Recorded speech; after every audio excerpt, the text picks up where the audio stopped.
everyone, and welcome back to the channel. Today we're diving into something that can feel a little intimidating, but is incredibly powerful: the art of speaking and debating. Whether it's sharing your thoughts in a meeting, chatting with someone new, or standing up for what you believe in, the way we communicate shapes our world. So many of us get nervous just thinking about speaking up. Our palms get sweaty, our hearts start racing, and we worry, what if I say the wrong thing? Trust me, I've been there. But here's the secret. Great speakers aren't born, they're made. It all starts with one simple step: believing that your voice matters. Because it does. When it comes to a good debate, it's not about winning or losing. It's not about shouting louder than the other person. A real, productive debate is a dance of ideas. It's about listening as much as you talk. Try this next time you're in a discussion. Instead of just waiting for your turn to speak, really listen to the other person's point of view. Ask questions. Try to understand where they're coming from, even if you disagree. You'll be amazed at how this changes the dynamic. It moves from a battle to a collaboration, a chance to learn and grow together. This practice of active listening and respectful dialogue builds bridges. It helps us find common ground and makes our own arguments stronger because we've considered other perspectives. It's a skill that will serve you not just in formal debates, but in your career, your relationships, and your daily life. It transforms conversations from sources of anxiety into opportunities for connection. Start small. Share an idea in a group chat. Compliment a stranger. Gently challenge a point in a friendly conversation. Each time you speak your mind thoughtfully and respectfully, you're building a muscle. You're becoming a more confident, articulate, and empathetic communicator. Your perspective is unique and valuable, and the world needs to hear it. Thanks so much for tuning in today. If you found this helpful, please give this video a thumbs up, and don't forget to subscribe for more content on building your best self. Let me know in the comments what you think about speaking and debating. See you next time. The House of Knowledge is where intellectual warriors are forged. It's the most challenging arena for the mind, a place where ideas clash and only the sharpest survive. HOK is the best when it comes to elevating the art of public speaking and hardcore debate. When you step into this domain, you're not just talking, you're engaging in a battle of wits. Speaking to people isn't about stringing words together, it's about commanding attention, constructing impenetrable arguments, and dismantling opposing viewpoints with surgical precision. Here, we don't coddle feelings or offer safe spaces for weak ideas. We push you to be articulate, to be powerful, and to be undeniable in your delivery. Every word you utter must have weight, every sentence a purpose. This is the proving ground where you learn to master your voice, turning it from a simple tool of communication into a weapon of influence. We cultivate a mindset that thrives on challenge, where the pressure of a live audience only sharpens your focus. You will be tested, you will be questioned, and you will be forced to defend your positions against the most rigorous scrutiny. This is how you build true confidence, not from hollow praise, but from surviving intellectual combat and emerging stronger. We believe in the power of spoken word to shape reality, to inspire action, and to claim victory in the marketplace of ideas. Debating here is not a game, it is a discipline. It's about more than just winning an argument. It's about mastering the craft of persuasion and demonstrating intellectual dominance. You learn to think on your feet, to anticipate counterarguments, and to articulate your thoughts with clarity and conviction, no matter who is on the other side. Forget the hand-holding and the participation trophies you find elsewhere. This is the major league of discourse. No crying over here at the HOK. You either rise to the occasion, bringing your A game every single time, or you get left behind. We demand excellence because we know the world does too. This is where you come to sharpen your tongue into a sword and your mind into a fortress. It's about being prepared, being relentless, and being ready to back up everything you say with substance. The standards are high because the stakes are high. So, step up to the mic, own your platform, and prove you belong. Sauce up or shut up. All right. Peace and blessings, everyone out there. This is sa.neter TV speaking. I'm here with Dr. Daniel Laroche. He is definitely an eye specialist. What do they call you? Ophthalmologist and glaucoma specialist. Say that one more time. Ophthalmologist and glaucoma specialist. Okay. Wow. Powerful right there, sir. I want to ask you first, how did you get involved in what you're doing? Good question. My dad was a physician. He was an anesthesiologist, so I was always exposed to medicine at an early age. And I liked it. I was good in math. I was good in science. And I said, okay, let me pursue this. It was a nice, respected career. You could help people and learn about different things and participate in different things. And so I studied pre-med when I went to college and went on to medical school to study medicine. Then when I was in medical school, I did different rotations. I went to college at NYU, went to medical school at Cornell, and I thought I was going to do psychiatry to help address the social issues in the community. But then I realized there was a lot of chronic disease like schizophrenia was a little bit too much to deal with. I thought about general surgery. I thought about internal medicine. And then I did a rotation in ophthalmology, which is eyes. I didn't know much about it until very late during my rotations. And what was nice about it is that when you look inside the eye, you can see inside the body. You can see diabetes, you can see glaucoma, you can see lupus, you can see different disease processes, very visual. And we could intervene to help people.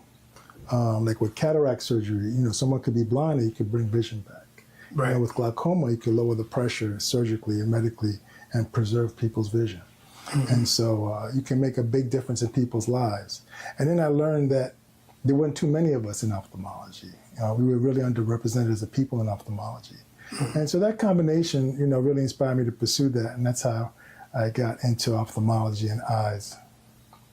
What was one of your worst cases, if you will, that you have practiced? Like when you see a patient and, you see something that's real bad, how did that work out? Well, when you've been doing this for 30 years, okay, you're going to see the good, the bad, and the ugly. Right. Okay? And a couple of cases that stick out in my mind was back when I was a resident in training at Howard University. That's where I did my ophthalmology training. There was a young lady that got into a fight with her boyfriend. This was in this Southeast DC, which is a rough area. And the boyfriend stabbed her in the eye. And she came into the emergency room, and I was part of the team trying to save her eye, but there was too much damage done. We just closed up the eye, and we couldn't save it.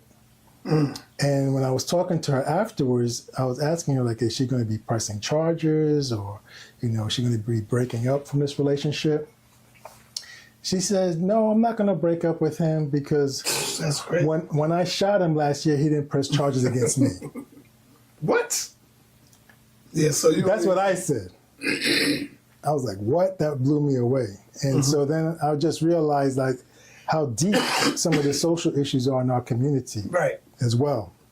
And so that was one of the cases that stood out to me.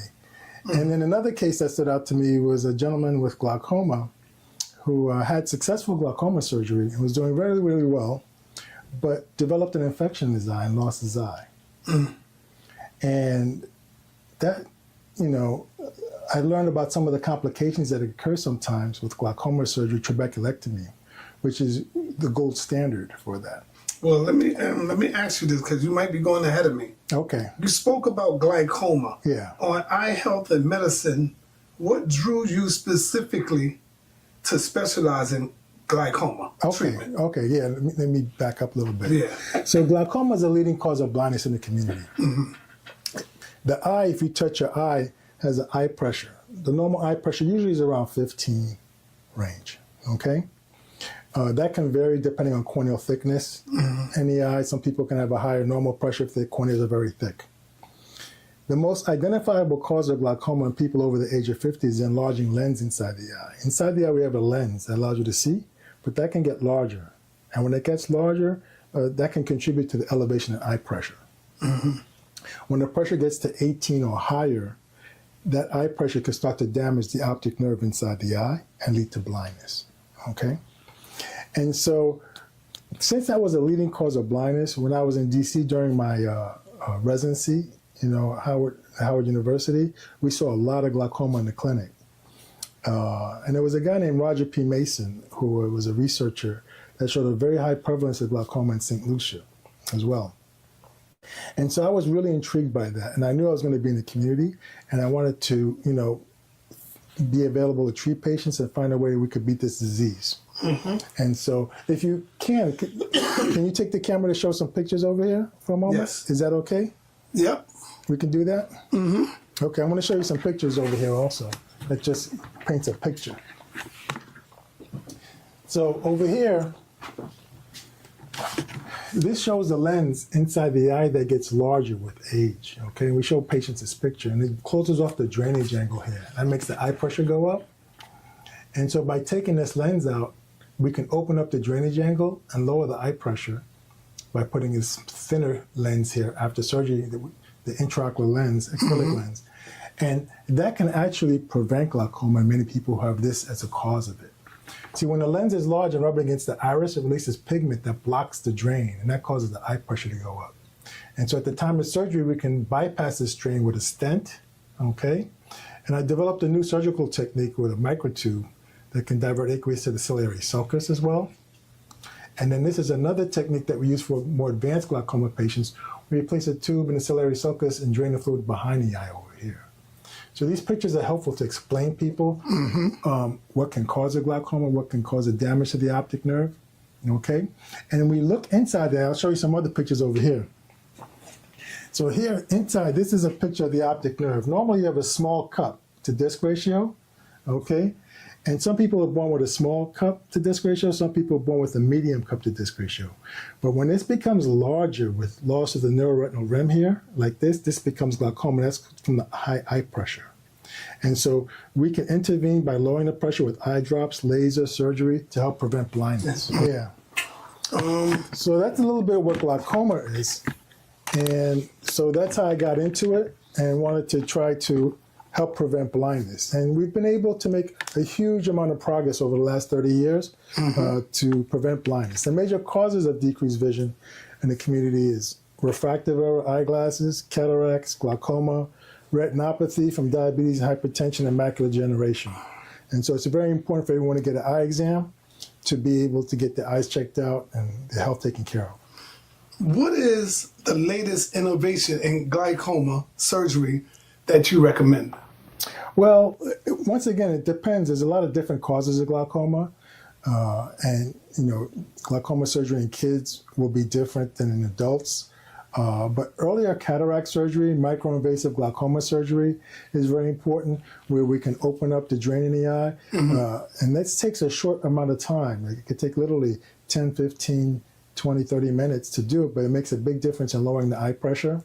Glaucoma tube shunt surgery that I showed you, we could put a tube in the eye. It works well. But taking the cataract out in older people is very important, and placing and opening up the drain in glaucoma tube shunt surgery is very important as well. How does early cataract surgery help prevent glaucoma? Yeah, like I showed you with the lens, it's very large in the eye. Right. So in people who have glaucoma, the earlier you could take that out, that works very well to lower the intraocular pressure. We've done some research that shows that early cataract surgery and microinvasive glaucoma surgery can get people off of eye drops 80% of the time after surgery. Because eye drops is very hard for people to remember. A lot of times, 50% of people forget to put the eye drops in their eye. They have to spend money the eye drops could be expensive. Sometimes the insurance don't cover it. Right. And so earlier surgical options can help people bypass that and prevent loss of vision. I remember waking up one morning and I didn't notice my eye until I went in the bathroom to brush my teeth. Because I'm walking around all morning, and then I go in the bathroom and I looked up and it scared the hell out of me. My whole eye was red. You remember? And I called you. Yeah. And I said, yo, doctor, my eye is red. What's going on? And you said, well, that's really nothing. Don't worry about it. Don't worry about it. It ain't too serious or nothing like that. And the next day it was gone. It like dissolved out. What is that? What do that come from? Well, the most common cause of that is a subconjunctival hemorrhage, where you can get a broken blood vessel in the eye, and the eye can be bright red. Right. Sometimes it can occur if you're straining, if you're constipated, or if you're rubbing the eye a little bit too much. And it looks very pronounced and it's very scary looking, but it doesn't affect your vision, and it usually will clear up. It usually takes longer than a When day. you told me it clear up, it did. Yeah, It cleared up. it'll clear up. It usually takes longer than a day. It could take a few days to sometimes a couple of weeks, depending how much it is. That's called a subconjunctival hemorrhage. And, you know, we get that a lot. I'll tell people sometimes take a picture, text it to me, let me see what it looks like. And that's what I did to you. You Yeah, told me to yeah. take a picture. Yeah. So, you know, yeah. Wow. So I'm gonna tell you, sometimes me personally, I be getting these, like I could be in the shower, taking a shower, and I will see like a blue flash, a blue light in my eye, and there's nothing blue in there. Where do that comes from? Well, sometimes if you see flashing lights or floaters, inside the eye there's a jelly called a vitreous jelly. And as you get older, that can contract a little bit with age, and that can pull the retina and give you some visual stimulation. It could be colors, could be flashing lights, Right. things of that nature. Floaters are quite common alone as people get older, but if you see a lot of floaters, a lot of flashing lights, some loss of side vision, you want to come in and get checked out, because that could be a sign of a retinal detachment. What? Retinal detachment, And what is that? where the retina, the inner lining inside the eye can become detached. Oh. Okay, and then that can lead to serious loss of vision, and that can lead to the need for serious surgery. Right. So the reason why I get that checked out early is because if there's a tear or a break, you can treat it with laser in the office without going to the operating room. Right. If the whole retina becomes detached, then you may have to go to the operating room and have a much bigger procedure that's needed. Why are African Americans disproportionately affected by glaucoma? It's a good question. Good question. In my research and in the work that I've done, the main reason African Americans have predominantly a lot of glaucoma is, one, we have decreased access to care. Okay, there's not that many black doctors that are out there in the community. We don't have the access, and this is globally, whether you're in North America, South America, Africa, Caribbean. So we don't have the access to care. We don't have the access to the cataract surgery. We have delayed cataract surgery. So a lot of people with these large lenses in the eye slowly going blind. Access to medications, okay, that can help lower the eye pressure some more. But the main thing is access to surgery. And then two, the amount of pigmentation in our iris. We have more pigmentation. The darker skin you are, you have more pigmentation compared to lighter skinned individuals. And over time, we've published a study that shows that increased pigmentation in the trabecular meshwork can block the drain more. And so African descent, Latino descent have higher rates of glaucoma. So that's why it's really important people over the age of 40 to get checked, because you can't feel the eye pressure. Right. So you want to get your eyes checked to make sure that you know the eye pressure is okay, your vision's okay. Because if there does become a problem, we can intervene early and treat it, and people can live and be able to see for the rest of their life. Can preventive eye care reduce blindness significantly in the black community? Absolutely. I recommend everybody, particularly if you're over the age of 40, you go to the doctor, get a medical checkup, check for blood pressure, check your sugar, go to the eye doctor, get your eyes checked. Make sure you eat healthy. Lots of salads, lots of vegetables, baked chicken, baked fish. Diet, exercise, cut down on the rice and the bread and the starch. Right. Drink lots of water, stay away from sugary juices. Dr. Deese used to talk about that a lot. Same thing. Dr. Gerald Deese, one of my mentors, he's still alive. He's in his 90s right out. Shout out to Dr. Deese. And Gil Noble and Bill McCrary, those guys. And so, but the same thing, the message is the same. To take care of your health, eat healthy, invest in the food that you're eating. Good food is a little more expensive, but you got to invest into your health. And then also, we have a lot we can do nowadays to help prevent disease. And so getting those preventative checkups, if you're over 50, the colonoscopy every few years, And women, get your GYN examinations, get your cervical pap smears to prevent cervical cancer, things of that nature. Breast examinations to prevent breast cancer. Right. Okay. What is the Laroche glaucoma calculator, and how does it work? Okay, that's a good question. If you go to Google and you look up Laroche glaucoma calculator, it comes up. It's a free calculator I developed where you can put in your eye pressure, once you know your corneal thickness and your age, and it comes up with a number. If you're in a 0 to 5 range, that's low risk, and we'll see you in 1 year. If you're 6 or higher, that's high risk, and you should get a full eye examination with a visual field testing, OCT testing, angle, looking at the angle, because there's a good chance you either have glaucoma or a glaucoma suspect. And this is a calculator, a low or cost screening that's freely available online to help people educate about glaucoma and check themselves to see if they're at high risk or not. Right. And they can monitor themselves. Okay, right. I'm glad I'm doing this interview because a lot of us don't really know about this stuff right here. You know, I don't have too much of professional doctors on the channel. We need that.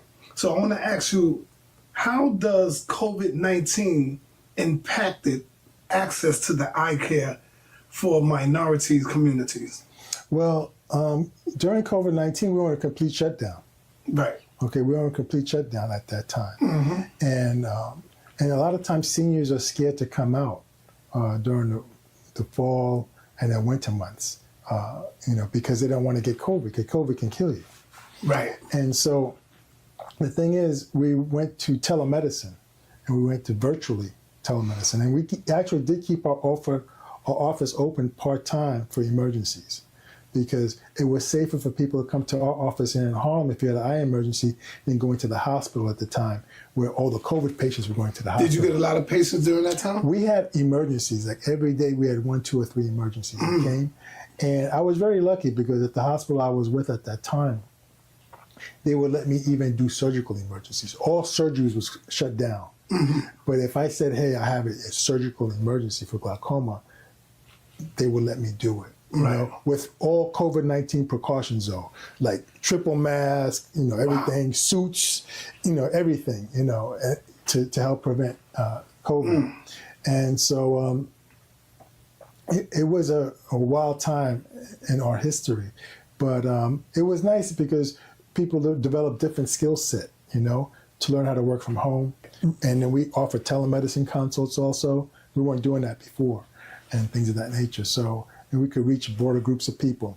But the key thing with that is, get your vaccines, get your vaccines for COVID. I'm a vaccine person. I know there's a controversy in the community about vaccines, but I always get a vaccine. I've been getting vaccines for the last 30, 40 years. And I give vaccines to my kids because the thing is, when you don't get vaccinated for things like measles, we're having outbreaks all over the place. You don't get vaccinated for polio, and polio is a very debilitating disease that paralyzes you, having this now. And then vaccines help to build up your immunity. And for people that don't know, vaccine has an African origin. Cotton Mather, who was a slave, brought that technology to the Americas. And there was a professor at Harvard that wrote it up and got credit for it. But he said in our country, when someone has like smallpox, we has had smallpox, we cut the skin and transfer the blood to, transfer immunity to the next person in that respect. So, so that concept of vaccination started out from us in Africa. And if you look up that story, Cotton Mather, online, and you'll be able to read about that and how we contribute to the development of vaccination. How do you approach eye health education for parents who are mostly at risk? For parents mostly at risk for glaucoma. Okay. So basically, we ask about family history. Okay. When people come in, do you have a family history of glaucoma? Okay. Because if you do, there's a good chance you're going to get it. We have to follow those people a little more carefully. And that's where the Laroche glaucoma calculator comes in. Because we found, even when we developed that calculator, that eye pressure and age and the formula was more sensitive than just family history alone, where you can identify people who are really more at high risk. But people with a family history of any disease, you want to pay attention to it. And it's important for you to know, what did your parents pass away from? Your mother, your father, did they have a cancer? Did they have some sort of disease? If that they did, you want to get checked for that every so often, because it doesn't mean you're absolutely going to get the gene, but out of all the kids, there's maybe 1, 2, or 3 that may get it. And, you know, take care of your health. And I tell people that. When I have a patient with glaucoma, I say, hey, make sure you tell all your family members that you have this, and they should get checked out once a year. Are there symptoms people should never ignore regarding their vision? Yeah, anytime you have pain in the eye, decreased vision, like all of a sudden things get dark or you can't see something, you know, you want to get that checked out right away. You don't want to wait, because the longer you wait, sometimes you can't reverse things. So you want to just get it checked out. It's better to be safe than to be sorry, because we have a lot of things we can do nowadays and offer people to really preserve vision and restore vision. Right. I'll get back to the glaucoma stuff, but I want to ask you, growing up as a child, what type of religion were you? Was you a religious person? Was your family a religious people? Yeah, my mom was a religious person in the family. My dad, not too much. And she would take us to the Catholic Church. So I learned the Catholic traditions at that time, going to the Sunday church and formal training through the Wednesday CCD classes and things of that nature. And so that's what I grew up under. When did you convert to comedic science? Because as I come into your place, I noticed the beautiful artwork you got around your office coming down the aisle. You know, African artwork, a lot of beautiful pictures and stuff. When did you get into that? Yeah, we can show people. We can go through it and do a walkthrough later on. We can do that. And while we're on that, Uncle my aunt to the family. Okay, peace and blessings. Now, how did you get that? That's you only get that from one place, man. And that's Baba Heru. How did you successfully get that? That's a long story. That's not easy to get, man. That's a long story, but let me answer your question. Yeah. So when I went to when I was in high school. Hold that up one more time. When I was in high school. We'll go through this also. That looks better than Jabari's, man. We'll keep it nice and shiny. Peace to Jabari. Shout out to Jabari. Okay, respect to Baba Hero, passed away. My mentor, Studio Ata. Yes. Shout out to the family. Condolences to the family. Right. Okay. To answer your question, when I was in high school, I was watching a show, Gil Noble. And he had Dr. Ben on, and, you know, a lot of the teachers, you know, and they talked about Nile Valley history.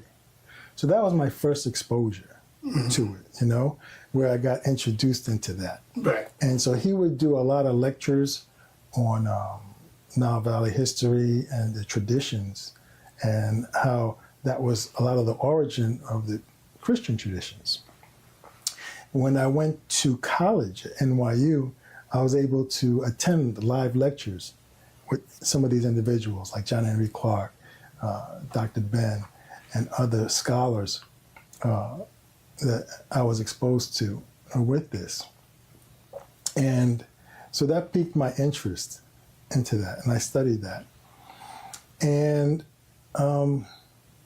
I was really focused on my medical studies at that time, and pre-medical studies and medical school at that time.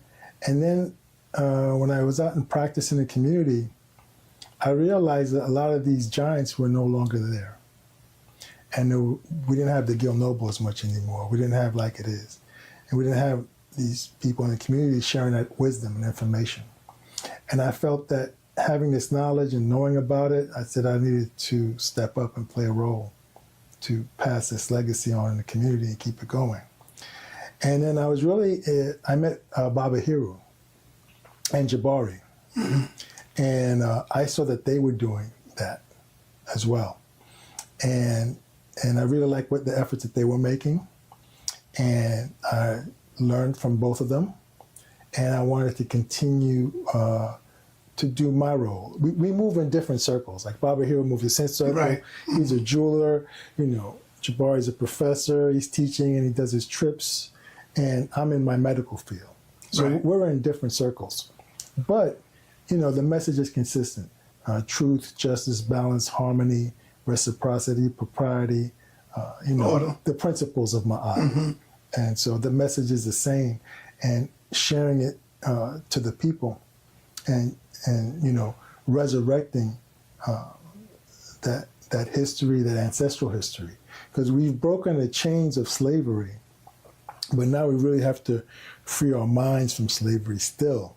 I mean, it took us 400 years to break from the chains of slavery, and it could take us, a long time still to really free our minds from slavery, reconnect with our ancestral heritage, and reunite, ourselves globally in that respect. What is your ethnicity background?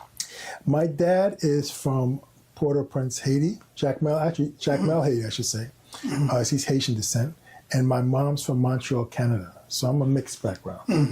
I'm working right now on a storyboard to create a video to expose third graders to the eye profession, to a career in ophthalmology. You can't be what you can't see. Right. Okay? Every time you talk to a young person, they want to be an athlete. Right. Because that's what they see.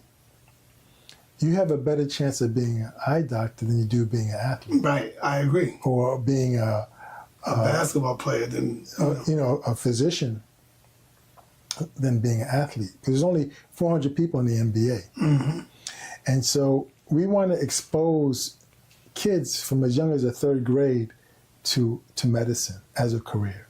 And I think we all have to do that in our fields. Like, whatever we're doing, like you're in journalism, YouTube, content creator, you showing other young people this is opportunity to make a living and to develop a YouTube page. Whatever your career is, we all have to play a role to share this knowledge, share these opportunities with the young folks. Because a lot of young folks need guidance. And with AI coming in on the scene too, a lot of jobs are going to be taken away, careers are going to be taken away. So we have to show them things that, will survive that as well.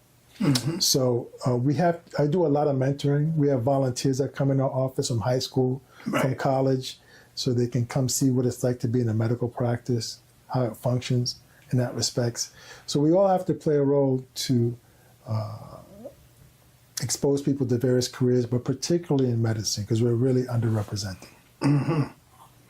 Can you describe your work or advocacy with National Medicine Association? Yeah, this started in 1895.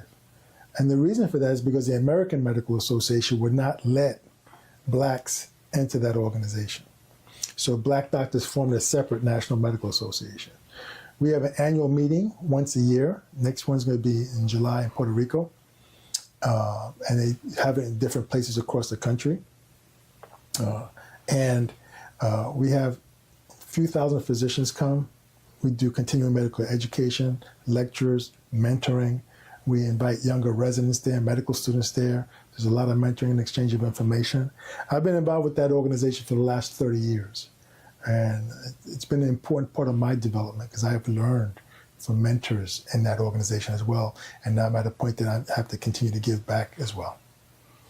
How do medicine missions in Haiti and Jamaica shape your view on global health? When I was younger, I did medical missions to Haiti, Jamaica, and other parts of the world. And what you see when you do these missions is that people over there do not have the access to healthcare that we have here. Right. You don't have the equipment, you don't have the manpower, you don't have the supplies. We have to bring all those things down there. And so it just opens your eyes to see, one, be appreciative of what we have here, and two, to see the work that we have to do to really help others around the world from our communities in that respects. And then also what that did is that gave me, having traveled to the Caribbean, I've traveled to Africa over 10 times, it gave me the vision and the vision of the layout of the land to more recently putting together a team of people where we developed an organization called the Pan-African Glaucoma Association. So we had our first meeting about a year and a half ago in Ghana. It We had over 100 glaucoma specialists from around the world meet to focus on glaucoma in Africa and the African diaspora. And then why that's important, because rates of glaucoma are going down in the United States because people have access to surgery. But rates of glaucoma in Africa and in the Caribbean is still going higher because of the inequities from lack of access to surgery. So these are things that we're focused on with lower cost treatment options, education, and more focused on that in the community. Education is important because you're part of Black media, right? So we're going to get this message out to your followers, okay? And that's a Black audience for the most part. Right. You know, that's important, okay? And these are the things that we want to do when we're getting our message out. Work with Black media, work with, Black newspapers, so we can reach the people so they can learn about what they can do to improve their health and the things that we have today. We want to do that globally. And we have online resources. You can go to our webpage, Pan-African Glaucoma Association.com, and our YouTube channel. You can see some videos, educational videos, and learn about that and see some of the people who they are. What do you see as the biggest challenge in diversifying the healthcare workforce today? The biggest challenge is probably right now we're running into a lot of racism, okay? With the Trump administration now, they are pushing out diversity, equity, and inclusion. They're pushing out diversity, equity, and inclusion. They're pushing out diversity, equity, and inclusion. Unfortunately, Donald Trump is supporting right-wing regimes around the world. Anybody that's on the right-wing conservative side, he's giving money to, both domestically and internationally. And that's going to affect diversity in all fields, and particularly medicine right now. So that's one of the biggest challenges. DEI and the Journal of National Medical Association, you look it up on Google. Right. Diversity, Equity, Inclusion, Daniel Laroche, Journal of National Medical Association, that outlines the history of slavery and Jim Crow, because they want to suppress the history. Right. So what motivated me to write this was to document the history of what eventually led to DEI, and I worked the importance of DEI in terms of delivering care. Because, unfortunately, white folks only make up about 12% of the planet. So you have to have diversity, for the planet to take care of itself. And that includes the United States as well. All right. I want to deal with ancient African history and cultural impact. Let's talk about that for a minute. So how does ancient African history influence your perspective on medicine? Okay, that's a good question. Medicine, you have the science of medicine, but spirituality is also very important in medicine. You have to have a good moral character, good moral conduct. Right. Once again, being in ma'at, truth, justice, balance, order, propriety, reciprocity, harmony, those are all important. It's an important part of healing. If you're not in harmony, if you're stressed out, if you're being lied to, you're taking things that's not working for you, you're not going to be in good health. And so it's important that for me, to have that good moral character and that good spiritual foundation to be a great practitioner, to deliver excellence in that respect. So that's very, very important. Why do you think it's important for Black youth to learn about Nile Valley civilization? Well, Nile Valley civilization is very important. I was on a trip with Jabari and Anika, and we went to the Nile Valley. In addition to all the learning I've done, the reading I've actually Dr. Anika's down there now. Yeah. I saw her. I don't know if she came back yet. Yeah, I saw her. She's me too. Smiling with her pictures from the Great Pyramid. Right. And so that inspired me to write this book. Yes. Let's talk about that. A World Before Genesis. Is that your first book or your third book? This is my second one. Okay. Okay? Yeah, hold on. Let me see. Hold that up. Yeah. Wow, man. Okay. Mm-hmm. Now, we're not taught this information. Okay? Mm-hmm. We're not taught this information. There's a nice exhibit that just started at the Metropolitan Museum called Divine Egypt. I think it's misnamed because it should be called Divine Kemet, because that was the original name of the land. Egypt is a colonial name. When you go back to the time of the pharaohs and Narmer and everybody else, they didn't know the name Egypt. The name Egypt didn't exist. Okay? It was Kemet. The language that was written on the temple walls was called the Medunetta. Right. Not hieroglyphics. That's the Greek name for it. Right. You know, so the one thing when I saw this exhibit is that they changed a lot of the names to Greek names. Like they use Osiris instead of Osar. They use Isis instead of Orset. So they changed the names up a little bit. They use Horus instead of Hero. Exactly. So this is the foundation of civilization. Okay, let me say it a third time. This is the foundation of civilization. Almost everything that you do, what I would encourage you to do, because now we have AI now. So anything that you do, when you talk about writing, journalism, medicine, say, what is the African Nile Valley tradition with respect to what I'm doing? And AI will bring it up with references. Right. If you look up perplexity AI, it will bring it up with references, so you can read about it. So as you're learning what we're doing today, you should learn what the ancient Africans learned in the Nile Valley, because they were the originators of all this. We originated medicine thousands of years ago, okay?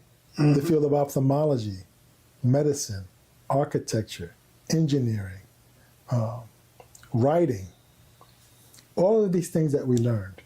And so it's important for us to learn about that. And we can do it now. We have tools now where you don't even have to go to a library. You can look it up on your phone or with AI, with Perplexity. What I like about Perplexity is that it gives you references. So if you look up Perplexity AI and you look something up, you'll see that that works very well for you. Right, right. Do your principles from the ancient Nile Valley guide your patient's care philosophy? Well, you know, when you're dealing in medicine, you're dealing with the public. A lot of people have different traditions, okay? You know, you could be dealing people with different religions and different spiritualities, but a lot of it has common themes. And many of these common themes originate from the Nile Valley in that respect.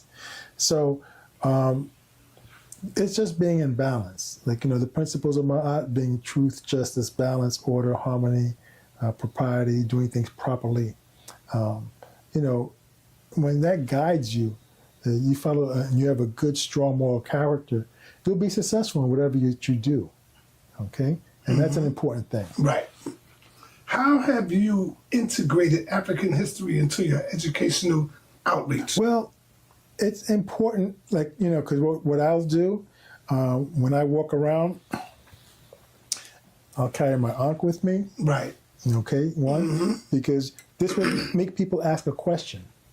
Okay, what is that? Right. And I get a chance to say, hey, did you know this is our original African cross? Do you know what this means? This means life. Do you know the principles of Ma'at? That's one. Two, writing books like this and sharing this information, okay, with the community. Yeah.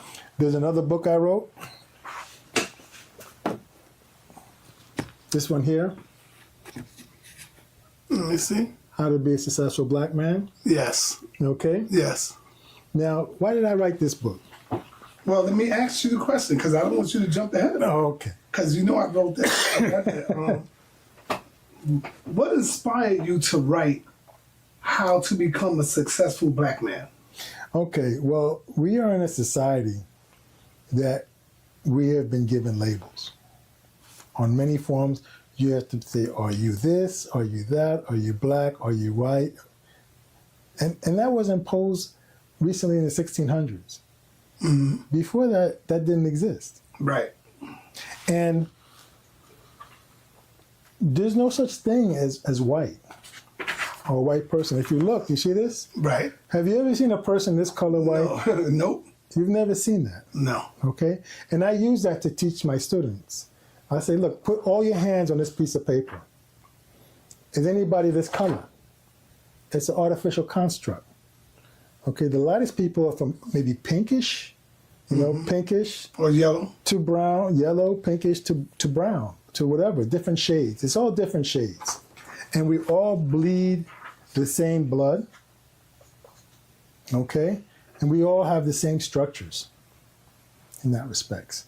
So that's an artificial construct, and I put that in the book. I explain that, and how this, I show how this artificial construct was used to dominate and subjugate. Okay? And that's what it was created for, and that's what it continually used today, to dominate and subjugate. Yes. And that we have to become conscious of that. Mm-hmm. Yes. To defend ourselves and to survive and thrive in this environment. Yes, but what is the message do you want young black men to take from your book? The main message is, one, becoming conscious of your history, the great African Nile Valley history, the fact that your ancestors developed civilization, what we've come through with slavery and subjugation, and how we're in recovery right now, and the steps that we need to do to recover by having a good moral character, by studying hard, by having a good family, being a good husband, for the ladies, being a good wife, good mother, good father, good neighbor, being part of the community, and continuing to build in harmony, in peace, with justice, Beautiful. order, Beautiful. propriety, Nice. reciprocity, and harmony. How does your Haitian and Canadian heritage inform your worldview? You know, it's interesting because, you know, my parents, coming from a mixed background, my dad being very dark-skinned and my mom being light-skinned, you know, both of them loved me very much. And, you know, when I grew up in my early years, I didn't know anything about black and white or, you know, that. It wasn't until, you know, you start to see it, you know, in society, and you see how it's taking effect and how people will respond to you or to certain situations and how it's taught, you know. So this racial discord is something that's taught. Right. And so, you know, that's what I learned from that. And I learned that, you know, we have to look beyond race. We have to look beyond race. And it's something like Malcolm did. When Malcolm came back from Mecca, you know, before he was very critical of people that were white. Right. But when he came back from Mecca, he's like, no, we can, you know, we can engage and work, because he realized that not everybody subscribed to this, you know, to the racial dogma that we have.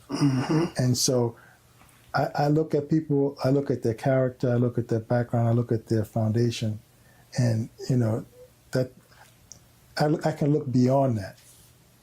But you got to look and see, like, you know, you can't categorize a whole group of people, you know, but you can look at the individual and see how they move. What are the main challenges you detail in your book regarding black male success? Once again, the same thing. The most important thing is having a good moral character. Okay, that's the first thing. And based on the 42 admonitions of Ma'at. I don't know if we can go through that. Do you have time to go through that? What's that? The 42 admonitions of Ma'at? Oh, that's 42. No. Okay, we don't have time for that. No, I got another show at 7 o'clock. Okay. But basically, like, you know, I have not stolen, I have not swindled, Right. you know, I've not told lies. There's 42 admonitions of Ma'at, which is You know, very you ain't important. never give me that book. I think I got You have it. Not that one. You You have know it. what? My wife got me. Yeah, Yeah. she got me. When I brought him home, she got me. Yeah. And so having a good moral compass and a good moral character is the first and foremost the most important thing. And then staying disciplined and focused, pursuing your passion. You know, we have the genes of our parents, our grandparents, our great-grandparents going back for hundreds of years, okay? So each of us have a different set of genes and a different ability. And we have to tap into what is our ability? Are we writers? Are we preachers? Are we business people? Are we warriors? You know, what is it that you like? What's coming out in you? And then whatever that is, find your passion, find a way to make a living doing that, and do it with excellence. Those are the things that I want to transmit to young people and let them know that whatever they think, they can manifest. Right. Okay? You know, that's what our ancestors taught us. You know, to build, to become what you can do. You know, Well, I was going to ask you this last question, and it looked like you're doing it already. So I'm going to still ask you so you can go ahead and give more information. What advice would you give Black youth interested in medicine and African history? Same thing. Right. Right now, we have tools today that we didn't have before. I mean, when I had a phone in the kitchen. It was with a cord, and I could only go 2 feet with it, and I could only talk for like 10 minutes and hang it up. Now on people's phones, it's like a computer. And with AI, you can look up almost anything that you want to look up. So what I would tell young people is, as you move, find what your passion is. If you're interested in medicine in particular, try to find a mentor. You know, look for a student that's older than you that's interested in medicine. Put yourself in a good group of people around you, because birds of a feather could flock together. You always want to, you know, see people that are doing great things that you may want to do, you may want to move with. Look for volunteer opportunities. When you get to like 15 years old, you can start to volunteer or work. Try to be in an environment that you think you want to be in to learn different skill sets. I have kids in high school that volunteer sometimes with me during the summertime, and they get to see what it's like over, and it inspires them to take it to the next level. Make sure you study hard. All the things that you learn in school, mathematics, you're going to need to learn math, to count money, have a bank account. Writing, you're going to need to write checks, you know, write business plans, okay? History, you're going to learn social studies and American history, but you got to learn the African history because it's far greater.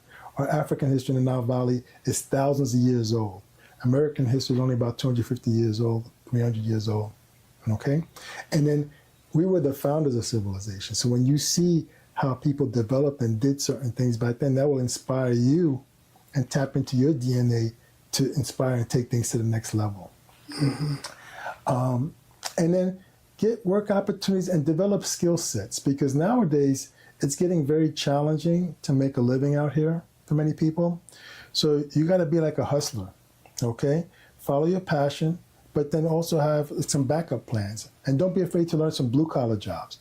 I even told my daughter, I said, hey, look, I'll teach my daughter how to do power washing. You never know. If you're stuck and you need to make a few bills, you know, you do a little power washing on the side, work here, work there. You know, don't be afraid to do some blue-collar things as well to earn some money until you get to where you want to do with your dream. Right. And so be flexible. One of the quotes that I like is Bruce Lee. Bruce Lee's like, if you take a cup of water and you pour it into the teapot, the water takes the shape of the teapot. So you got to be flexible, okay? Because sometimes one opportunity may not be open for you. You may move on to another opportunity, and be flexible and then continue to move forward. So I think that's some of the advice I would give to youth. And then don't ever give up on your dreams. For the people, in closing, for the people who maybe would like to contact you, maybe would like to get their eyes checked, maybe would like to get more information from you, do you have any social media, Facebook or Instagram? How do they contact you? Yeah, well, we have our website, www.advancedeyecareny.com. So you'll see my medical office. I have medical offices in Harlem, and we're in Harlem right now, and Queens Village. And I have my books. You can get my books online. A World Before Genesis and How to Be a Successful Black Man. And I do have a YouTube channel, Daniel Laroche. I'm not doing as much with that now because I'm just focused on my medical stuff. Right. But eventually I plan to build that up. How often you are out there in the Queens Village? Yeah, so on Tuesdays, Thursdays, Saturday morning, we're in Queens office. Monday and Wednesday, I'm in the Harlem office. But we have 15 staff. And so we have other doctors that work with us. So we're always open 5 days a week in that respects. All right. As well. So in closing, would you like to show me around so we can close out that way? Sure. Yes, that'd be good. Sure. We can close out that way. This is my office where I operate of. This is the Wujat. The Wujat? Yes. Okay, the eye, very powerful eye. The right eye is the eye of Ra, left eye is the eye of the hero. Okay? And this was a very powerful symbol in the African Nile Valley, protection. This is the cobra with the red crown, the vulture with the white, with one of the crowns, I'll say over here. And the vulture was a very symbol of motherly protection. When your patients come in, do they question you about the stuff? Sometimes, and sometimes not, but at least they see it and they can, sometimes they'll ask me about it. Right, beautiful. So over here, this is a piece I got from Haiti that just shows Haitian culture. You see the Haitian drummers over here and some of the Haitian cultures over here. I like to pick up pieces during my travel. Okay, this is a piece a patient of mine gave me from Nigeria. Okay, a mask is very important. And we see that both in Africa and very many rituals and many customs. Even in African Nile Valley, different masks with symbolism from some of the different netters to represent the netters. In that What made you say, I'm going to put this artwork in my profession, in my job? You know,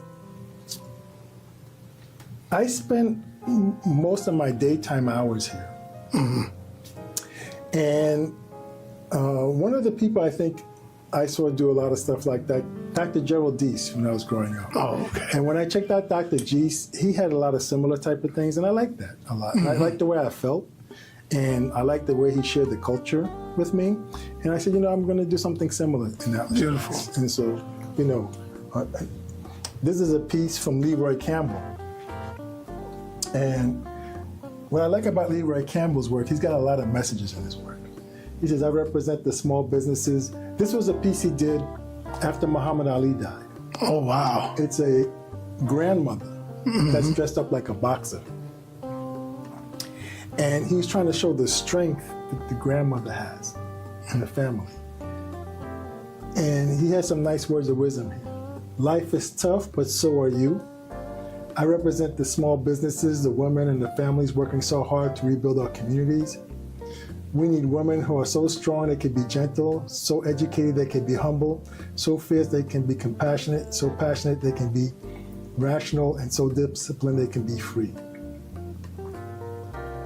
If you don't build your own dreams, someone else will hire you to help them build theirs. Teach your daughters to worry less about fitting into glass slippers and more about shattering glass ceilings. Nice. Okay, so there's some nice messages here. These two pieces I got when I was in Ethiopia. You see the beautiful sister carrying the water, and you know, working hard, okay, and the natural beauty, Right. and working hard, you know. And then over here, this is a nice piece on goat skin. You can touch this goat skin over here. It's a musician, and you see the. Oh, wow, yeah. Yeah, and you know, it's very interesting. You know, the style, it's very, you just don't see that here. And this was when I went to Cuba. When I was in Cuba, I saw this man all over the place. And I was like, who is this guy? Oh, wow. I said, who is this guy? And this is Compe Segundo. And he was a very famous musician, part of the Buena Vista Social Club. So I thought that was interesting. And this is a piece that was given to me by a patient of mine who's passed away. Her name is Mickey Powell. She's a Harlem artist. And this is a dance theater Harlem, a very classic image. So people who are in the arts and dance theater Harlem, they would know that. This is a piece I got from Senegal. If you touch this is sand art. See that? So, you know, it's, and so that style of art. This is a piece. That's sand art up there too. These two. Right. This is a piece from Senegal. No, not Senegal, I'm sorry. This is from Senegal. This is from Haiti. And look at the architecture, you know? You see the man's face here, and it's 3D, and it's nicely cut out like that. I like that, you know, showing the culture. Very interesting, very attractive, and, you know, creative, artistic, skillful. I mean, the skill that's required for that. So here, so you know those barrel covers, like when you have a barrel? So this is a barrel cover that was made into this piece of art from Haiti. And these are some of the African Nile Valley traditions, Newt, with the stars. Newt was sa.neter of the sky. The Wujat again over here. There you see King Tut. This is a piece from Haiti showing the nice, beautiful agriculture over there. Right. You're going to inspire other people to want to do this too. Well, just like you've been inspired by someone. Our culture is our medicine. Mm-hmm. Okay? We have such a rich, powerful culture. Okay? Second to none. It's very diverse. And we have to learn it. Right. Okay? This piece over here is from Ghana. And if you look, this is fine string. This is string art. Okay? This is string art. This is a musician. And this is string art here. Do you know what this piece is? Jiname. Jiname, exactly. So it's like a sign of the spirituality in Ghana of God. Mm-hmm. This piece I got when I was in the Congo. Now, actually, did I say Congo? I'm sorry. Rwanda. It's close to the Congo. Rwanda, sorry. So this piece is really interesting because it shows a culture. You see all the men together drinking beer, and you know, the unity here, the friendship, okay? We don't see that here in the community, this type of unity in that respect. So it's important. And this is our culture, and that's our history and tradition. This is a piece from Haiti. This is another piece from Rwanda, where there's a celebration and the culture. It's just so beautiful, you know? Yes. And nice. I'm gonna jump to over here. Do you recognize that? Of course. Okay, what's that? I'll let you say it. I forgot. It's the pilot, though. The Norma palette. Right, the normal palette. There you go. There you go. So this is the world's first historical document. You see Norma here with the white crown, the mace. You see Hero over here. You see him defeating the enemies over here. You see Hathor, one of the Neters over here.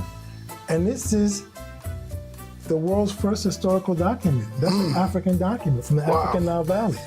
This is our history. Yeah, what's at the top? This, you know when you have the tambourine? Right. That's where it comes from. Oh, okay? Wow. Some people call it a sacheta, okay? But this is how they made the tambourine thousands of years ago in the African Nile Valley. And you have Hathor here also. Okay? So, once again, that's our history. This is the Ankh, or original African cross, the oldest symbol on the planet. Right. The Jed representing stability, the Wasp representing power and dominion. This is a piece that a patient of mine from Rome, a European patient of mine, he did for me. He liked my artwork and he wanted to give me a piece of art. And I found it very interesting because you have, like, you know, the traditional with modern combined in that respect. And so I put that over here. A patient of mine with glaucoma, he comes and sees me one year, he travels from Rome.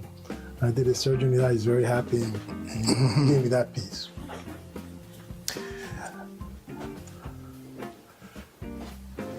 You know, you gotta have Malcolm in the house over there. You gotta have Malcolm in there. Education is the passport to the future, for tomorrow belongs to those who prepare for it today. Right. Okay? Nice. And Beautiful work, man. And then there's a couple of pieces from when I was in Egypt.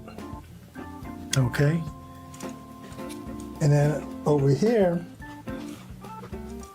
this is King Tut and his wife over here. And over here, do you know what these are? These are the four national heroes of Haiti. Oh, You got Toussaint Louverture, Jean-Jacques Dessalines, Alexander Pétion, and Henri Christophe. Oh, yeah. Okay, these are the national heroes of Haiti. And do you recognize this? Yes, the Sankofa bird. Sankofa bird, exactly, right there. And over here, this one will end over here. This is a tribute to David Kearney McDonough. David Kearney McDonough was the first African-American ophthalmologist in the United States. He was born in slavery to John McDonough, who was the largest owner of slave plantation in the South. He had 2 slaves, David and his brother, who went to Lafayette College. And he was an expert at Lafayette College, one of the top students at Lafayette College, and they have a tribute to him. The slave owner, John, wanted him to go back to Liberia, but he didn't want to. He wanted to stay here and become a doctor. And so John cut him off. And so he ended up with some support of some sympathizers to go to Columbia University. And he was like the first black medical student at Columbia University Medical School. But he could not sit with the white students. They separated him from the white students. And when graduation came, they would not give him a medical degree. Damn. John Kearney Rogers, the founder of the New York Eye and Ear Infirmary, had graduated from Columbia. And he knew David was real smart, so he took him to New York Eye and Ear, where he became the first black ophthalmologist down there. He practiced there for about 10 years, opened up a McDonough Memorial Eye Hospital. And when John Kearney Rogers died, he took the middle name David Kearney McDonough as a tribute to him in that respect.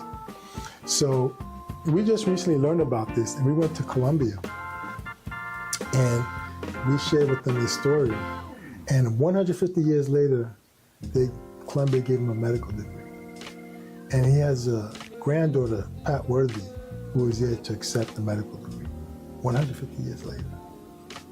So we have a scholarship called the David Kearney McDonough Scholarship at the National Medical Association in his name. And every year we give travel scholarships to students so they can understand this legacy. And hopefully that will just inspire them to continued excellence in that respect. Beautiful.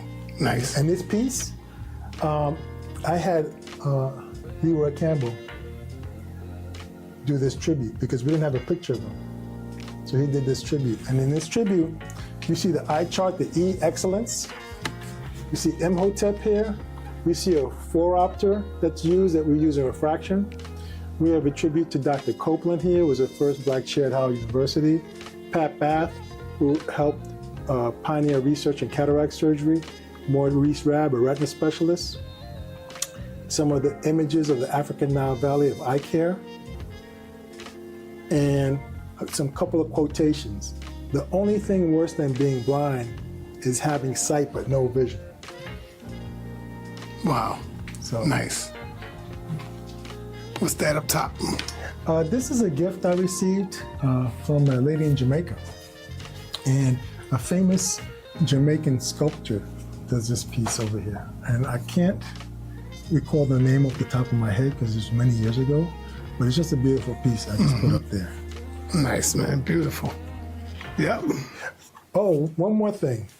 So, Sa, come over here. I have a special treat for you. Uh-oh.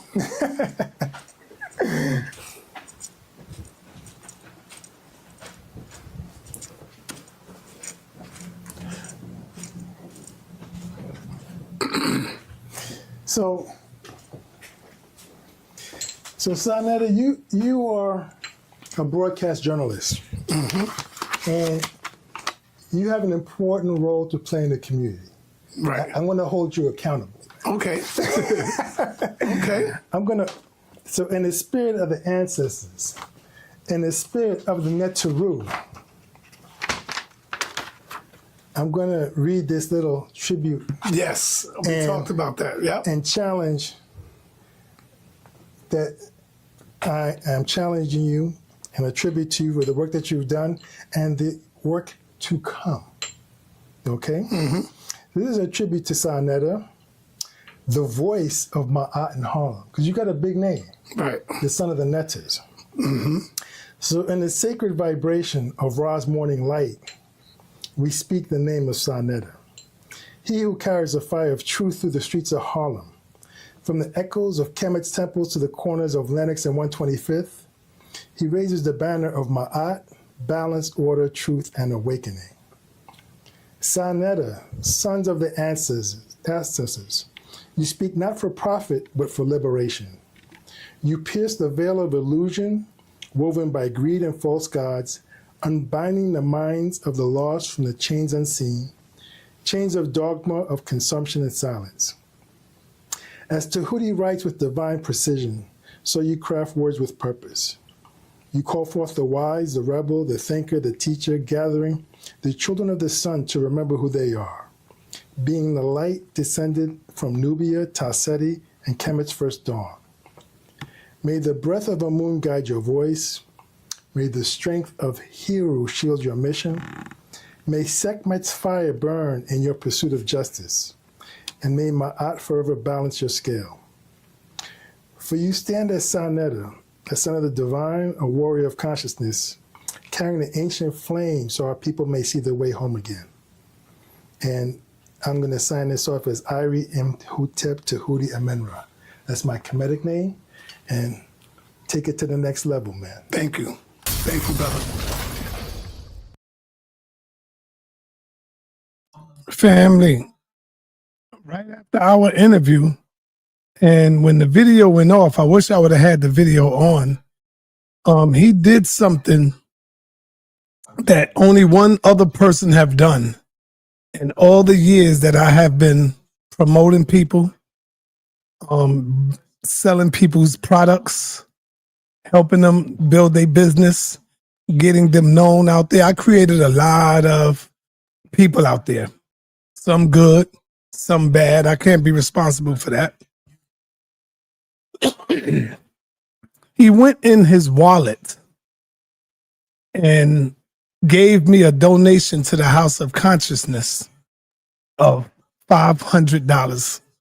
I couldn't believe it. I didn't ask him for nothing. I didn't ask him for a donation. He said, Brother sa.neter, I also have this for you. And he went in and peeled 5 $100 bills and gave it to me and said, here you go, brother. This is for you, for the work you have been doing for all these years. And I was like, damn. Wow. It's not about the money that I was impressed by. It was the thought that nobody have done that except one other person. And this is not no shade on my brother Jabari, but Jabari never done that for me. Even though I sent thousands of people to Egypt with my promotions. I've sent a lot of people on his trip to go to, the museum. Never gave me a donation. I bigged them up, blowed them up. But, and I never asked them. So I expect them to just say, yo, here, this for you, brother. And another brother have done that, and that is Captain Tazoriak. Captain Tazoriak have donated to the HOK for years. I would say hundreds and hundreds of dollars. Captain Tazoriak have donated, hundreds, And now when I say that, I'm talking about not the people, not the fans, because I always got love from the fans. I'm talking about from the teachers that I put on. Never got a dime from Dr. Umar. Look at Umar. Never asked him. It's just the thought that count. Never got a dime from Polite. It's the thought that count. Never got a dime from Dr. Inky. Inky's in the chat right now.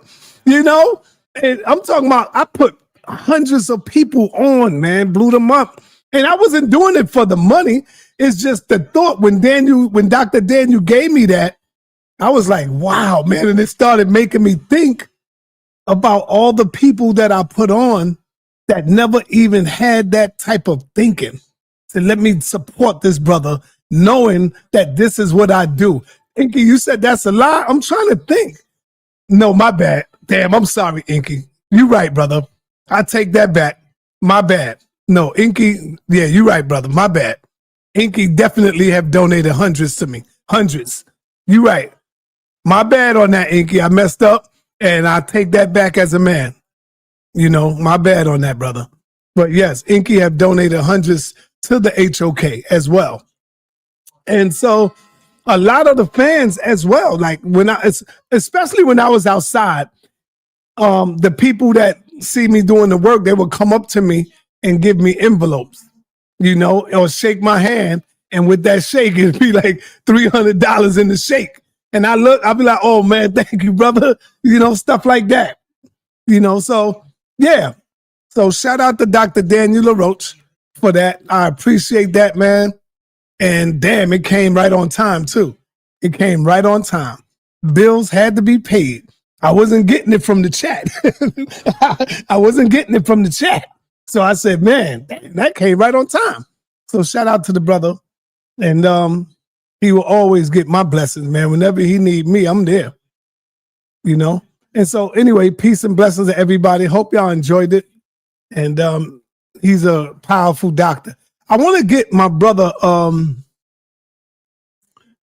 man, Amon-Ra McCarthy.